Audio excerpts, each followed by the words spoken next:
दिसंबर की वह रात सामान्य रातों से कहीं ज्यादा ठंडी थी। बाहर बर्फ की चादर बिछी थी और शिमला के एक पुराने लकड़ी के घर के अंदर क्रिसमस की तैयारियां पूरी हो चुकी थीं।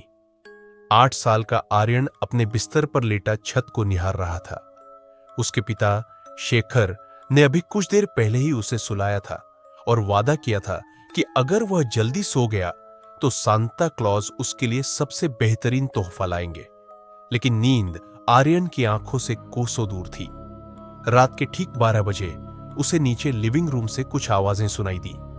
पहले एक धीमी थप की आवाज, जैसे चिमनी से कुछ गिरा हो, और फिर घंटियों की वो मधुर खनक, जिंगल बेल्स। आर्यन का दिल जोर से धड़कने लगा। क्या वाकई सांता आ गए? उसने सोचा। अपनी रजाई फेंक कर वह दबे पांव कमरे से बाहर निकला। गलियारे में अंधेरा था। सिर्फ सीढ़ियों के नीचे से क्रिसमस ट्री की रंगीन लाइटों की हल्की रोशनी छनकर आ रही थी। जैसे जैसे वह नीचे उतर रहा था, उसे कुछ अजीब महसूस हुआ। घर में एक अजीब सी गंध फैली थी, जैसे सड़े हुए मांस को छिपाने के लिए ढेर सारा परफ्यूम छिड़क दिया गया हो। उसने अपनी नाक सिकोड़ी और नीचे झांका। लिविंग रूम में लाल रंग के मखमली कपड़ों में एक भारी भरकम सांता क्लॉज पीठ फेर कर बैठा था। वह मेज पर रखी कुकीज और दूध का आनंद ले रहा था। आर्यन की खुशी का ठिकाना न रहा, लेकिन तभी उसकी नजर सोफे के किनारे पर पड़ी। वहां अंधेरे में कोई बैठा था। पापा? आर्यन ने धीरे से फुसफुसाया। सोफे पर बैठे शख्स ने कोई जवाब नहीं दिया। आर्यन थोड़ा और करीब गया। जैसे ही ट्री की नीली लाइट उस शख्स पर पड़ी, आर्यन के गले से चीख निकलने ही वाली थी कि उसने अपना हाथ मुंह पर रख लिया। सोफे पर उसके पिता शेखर बैठे थे, लेकिन उनकी गर्दन एक अप्राकृतिक कोण पर मुड़ी हुई थी।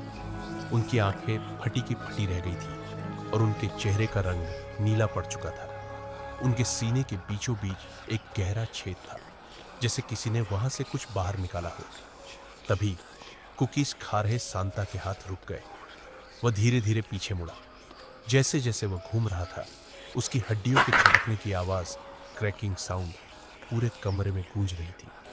जब वह पूरी तरह मुड़ा तो आर्यन के पैरों तले जमीन निकल गई। उसकी आंखें, वे इंसानी नहीं थी। वे पूरी तरह से काली थी, जैसे दो गहरे कुएं जिनमें कोई रोशनी नहीं थी।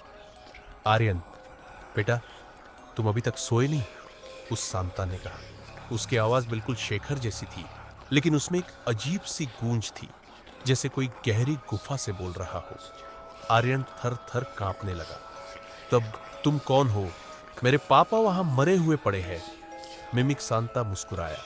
उसकी मुस्कान इतनी चौड़ी थी कि उसके होंठ कानों तक खींच गए, जिससे उसके गालों की खाल फटने लगी। मरे हुए? नहीं बेटा, वह तो बस एक पुराना खोल, शेल था। अब मैं तुम्हारा पापा हूं। देखो, उसने अपना हाथ आगे बढ़ाया। उसके दस्तानों के अंदर से उंगलियों की जगह पतले, नुकीले काले तंतु, टेंटिकल्स, बाहर निकल रहे थे। वह परजीवी अब पूरी तरह से शेखर के शरीर की नकल कर चुका था, लेकिन उसका असली रूप अभी भी अंदर से बाहर झांक रहा था।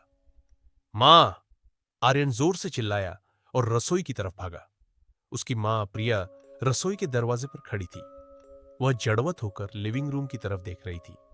आर्यन ने उनका हाथ पकड़ा। मां, भागो! ये पापा नहीं है, ये कोई शैतान है। प्रिया ने धीरे से अपना सिर आर्यन की तरफ घुमाया।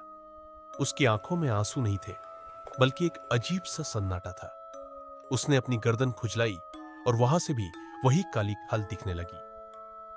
आर्यन, सांता ने मुझे पहले ही तोहफा दे दिया है, उसने एक ऐसी आवाज में कहा जो उसकी अपनी नहीं थी। आर्यन समझ गया कि बहुत देर हो चुकी है। वह परजीवी अकेला नहीं था। ये एक संक्रमण था जो क्रिसमस की इस पवित्र रात को उनके घर में घुस आया था। वह मिमिक सांता अब खड़ा हो चुका था। उसकी ऊंचाई अब सामान्य इंसान से कहीं ज्यादा हो गई थी। वह भारी कदमों से आर्यन की तरफ बढ़ने लगा। हर कदम के साथ उसके शरीर से खून और काला चिपचिपा पदार्थ फर्श पर गिर रहा था। आर्यन, सांता कभी किसी को खाली हाथ नहीं छोड़ते। तुम्हारा तोहफा मेरे अंदर है। उसने अपने पेट के पास लगे कोट के बटन खोले। उसके पेट की खाल बीच से फट गई, जो किसी भूखे जानवर की तरह लपलपा रहा था। आर्यन पीछे हटते हुए दीवार से जा टकराया। कमरे की सारी लाइटें एक साथ बुझ गई। अंधेरे में सिर्फ उस परजीवी की चमकती काली आंखें और उसके पिता के चेहरे की वो डरावनी मुस्कान दिखाई दे रही थी। क्रिसमस मुबारक मेरे बेटे। अगली सुबह जब पड़ोसियों ने घर के बाहर बर्फ पर मेरी क्रिसमस लिखा देखा तो उन्हें लगा कि सब ठीक है, लेकिन घर के अंदर मेज पर 3 लोग बैठे थे, शेखर, प्रिया और छोटा आर्यन। वे तीनों मुस्कुरा रहे थे, बिल्कुल स्थिर। अगर कोई गौर से देखता तो पाता कि उनकी मुस्कान थोड़ी ज्यादा ही चौड़ी थी और उनकी आंखों की पुतलियां पूरी तरह से गायब थी। मिमिक ने अपना काम पूरा कर लिया था। अब इस घर में कोई इंसान नहीं, बस 3 नए खोल बचे थे जो अगले साल के किसी और घर का इंतजार कर रहे थे।